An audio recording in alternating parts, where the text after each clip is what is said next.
আসসালামু আলাইকুম। Study time এসটিতে তোমাদের সবাইকে স্বাগতম। আজকে আমি আলোচনা করব সাবজেক্ট ভার্ব এগ্রিমেন্ট সম্পর্কে। এটা হচ্ছে পার্ট 3। সাবজেক্ট ভার্ব এগ্রিমেন্ট সম্পর্কে অলরেডি আমি দুইটা পার্ট এর আগে আলোচনা করেছি। যেই দুইটা পার্টে আমি টোটালি 7টা ইম্পর্টেন্ট রুলস নিয়ে আলোচনা করেছি। যারা এখনও আমার পার্ট 1 এবং 2 দেখোনি, ডিসক্রিপশন বক্সে লিঙ্ক দেওয়া আছে, সেখান থেকে দেখে আসতে পারো। তাহলে তোমাদের এই পার্ট 3 বুঝতে সুবিধা হবে। এই ক্লাসে সরাসরি আমি চলে যাব নাম্বার 8 রুলসে। এবং শুরু করার আগে অবশ্যই একটা রিকোয়েস্ট, যারা এখনও আমার স্টাডি টাইম এসটি এই ছোট্ট চ্যানেলটি সাবস্ক্রাইব করোনি, অবশ্যই সাবস্ক্রাইব করে দিও। আমরা জানি সাবজেক্ট ভার্ব এগ্রিমেন্টের শর্ত হচ্ছে যদি সাবজেক্ট সিঙ্গুলার হয় তাহলে ভার্ব কি সিঙ্গুলার, এবং যদি সাবজেক্ট প্লুরাল হয় তাহলে ভার্ব কি প্লুরাল। 8 নাম্বার রুলস হচ্ছে অনেকগুলা নাউন দেখতে সিঙ্গুলার কিন্তু নাউনগুলো মূলত কি প্লুরাল, তাই এসব নাউনের পরে ভার্ব সবসময় কি প্লুরালই হবে। এরকম কিছু নাউনের এক্সাম্পল হচ্ছে aristocracy, nobility, clergy, cattle, poultry, people, folk, gentry, vermin, et cetera.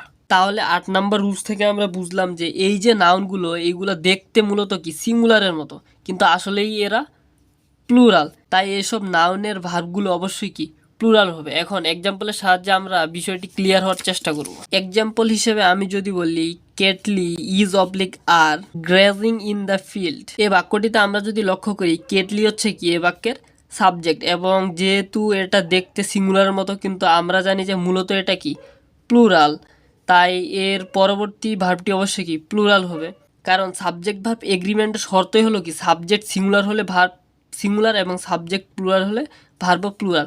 তাই কেটলি এখানে ইজ অবলিক আর এর মধ্যে অবশ্যই কি আর হবে, কারণ আর হচ্ছে প্লুরাল এবং ইজ হচ্ছে সিঙ্গুলার। তাহলে cattle are grazing in the field, এটাই হবে কি রাইট অ্যান্সার। অনুরূপভাবে যদি বলি the clergy is oblique are happy, তাহলে এই বাক্যটিতেও কি ক্লার্জি এর পরবর্তী ভার্ব হবে কি প্লুরাল অর্থাৎ আর।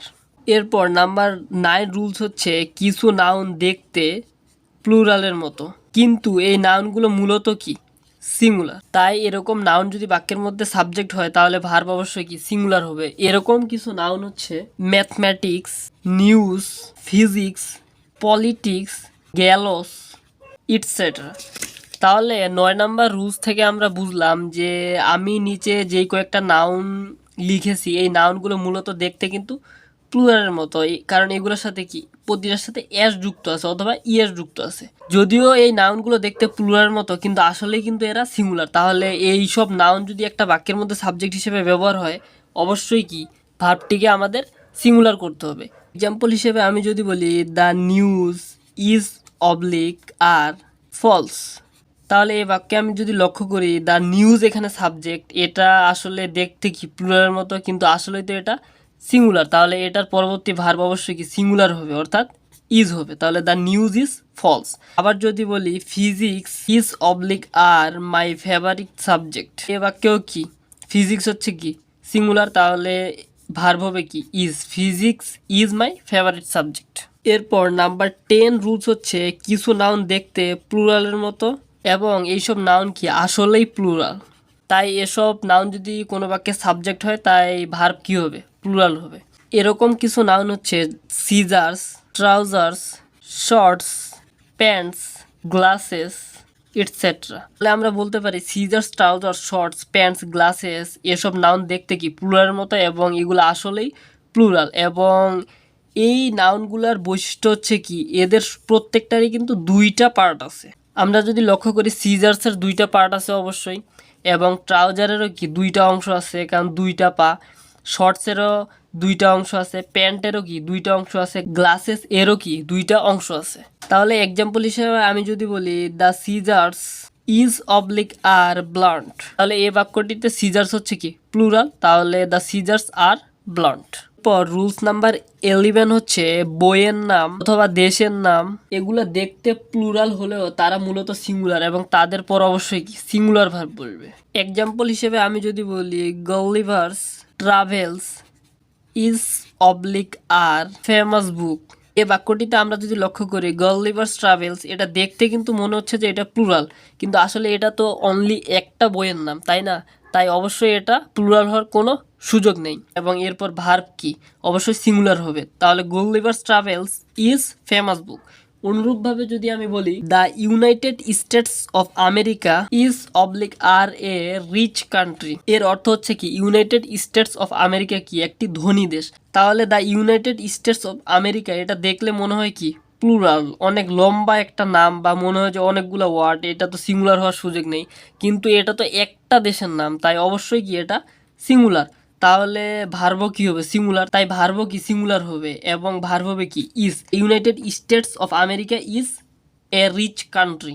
তাহলে 11 নম্বর রুলস থেকে আমরা বুঝলাম বইয়ের নাম অথবা দেশের নাম দেখতে কি প্লুরালের মতো হলেও এগুলো মূলত সিঙ্গুলার হয়, তাই এদের পরে ভার্ব অবশ্যই কি সিঙ্গুলার হয়। তারপর 12 নম্বর রুলস হচ্ছে যখন কোনো বাক্যের সাবজেক্ট জিরান অথবা কি ইনফিনিটিভ হয় তখন বাক্যটির ভার্ব কি সিঙ্গুলার হয়। উদাহরণ হিসেবে আমি যদি বলি walking is oblique are a good exercise, তাহলে এই বাক্যটিতে ওয়াকিং হচ্ছে কি একটা জিরান। আমরা জানি কি ভার্ব প্লাস আইএনজি সমান জিরান। এখানে ওয়াক হাঁটা হচ্ছে একটা ভার্ব এবং ভার্বের সাথে কি আইএনজি যুক্ত হয়েছে, তাই এটা জিরানে পরিণত হয়েছে। আর জিরান থাকলে এরপর ভার্বটি অবশ্যই কি সিঙ্গুলার, তাহলে walking is a good exercise. আবার এই বাক্যটিকে আমি যদি এভাবে বলি যে to walk is oblique are a good exercise, তাহলে এই বাক্যটিতে টু ওয়াক হচ্ছে কি ইনফিনিটিভ। আমরা জানি টু প্লাস ভার্ব সমান ইনফিনিটিভ।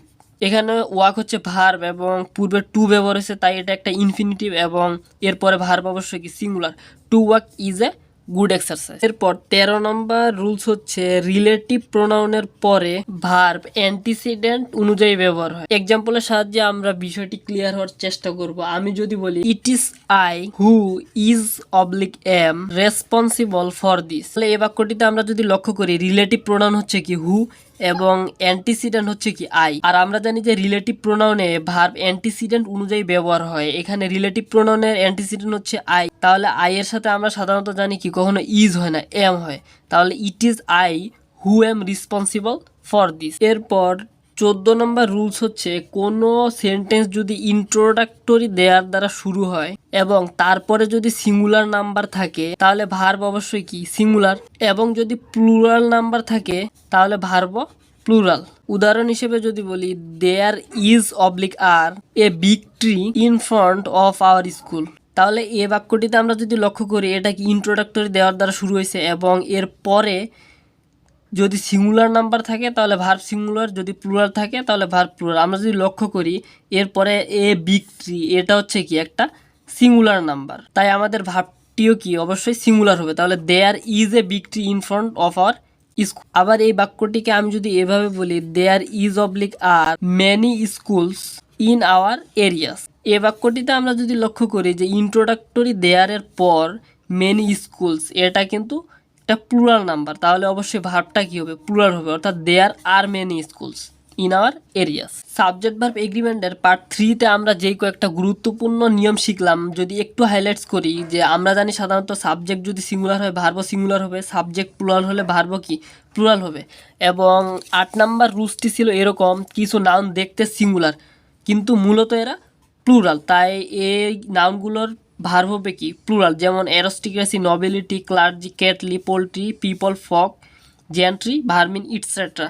এবং নাম্বার 9 রুলস যেটা সেটা হচ্ছে কি কিছু নাউন দেখতে প্লুরালের মতো কিন্তু এরা আসলেই সিঙ্গুলার, তাই এই নাউনগুলোর পরে কি অবশ্যই সিঙ্গুলার ভার্ব ব্যবহার হবে, যেমন mathematics, news, physics, politics, গ্যালোস et cetera. Number 10 হচ্ছে কিছু নাউন দেখতে কি প্লুরালের মতো এবং আসলে এরা প্লুরাল, যেমন scissors, trouser, shorts, pants, glasses etcetera. এবং এগুলার বৈশিষ্ট্য হচ্ছে প্রত্যেকটারই 2টা পার্ট আছে। নাম্বার 11 হচ্ছে বইয়ের নাম অথবা দেশের নাম দেখতে কিন্তু মনে হয় যে এগুলা প্লুরাল কিন্তু আসলে তো এগুলা প্লুরাল না, এগুলো হচ্ছে কি সিঙ্গুলার ভার্ব, তাই এগুলো যদি কোনো বাক্যের সাবজেক্ট হিসেবে ব্যবহার হয় এগুলার পরবর্তী ভার্ব অবশ্যই কি সিঙ্গুলার হবে। নাম্বার 12 রুলসে আমরা দেখেছি জিরান অথবা ইনফিনিটিভ কোনো বাক্যের যদি সাবজেক্ট হয় তাহলে ওই বাক্যের ভার্বটি অবশ্যই কি সিঙ্গুলার হবে। 13 নাম্বার রুলসে আমরা দেখেছি রিলেটিভ প্রোনাউনের ভার্ব অ্যান্টিসিডেন্ট অনুযায়ী হয়। এবং নাম্বার 14তে আমরা দেখেছি কোনো বাক্য যদি ইন্ট্রোডাক্টরি দেয়ার দ্বারা শুরু হয়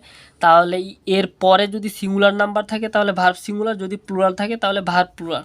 আশা করি সাবজেক্ট ভার্ব এগ্রিমেন্টের পার্ট 3-র এই ইম্পর্টেন্ট রুলসগুলো তোমরা খুব ভালোভাবে বুঝতে পেরেছো এবং যদি তোমাদের বুঝতে সমস্যা হয় কমেন্ট করে জানাতে পারো এবং ভিডিওটি শেয়ার করে অন্যদের দেখার সুযোগ করে দিবা। এবং যারা এখনও স্টাডি টাইম এসটি চ্যানেলটি সাবস্ক্রাইব করোনি অবশ্যই সাবস্ক্রাইব করে দিবা। শেষ পর্যন্ত থাকার জন্য ধন্যবাদ সবাইকে।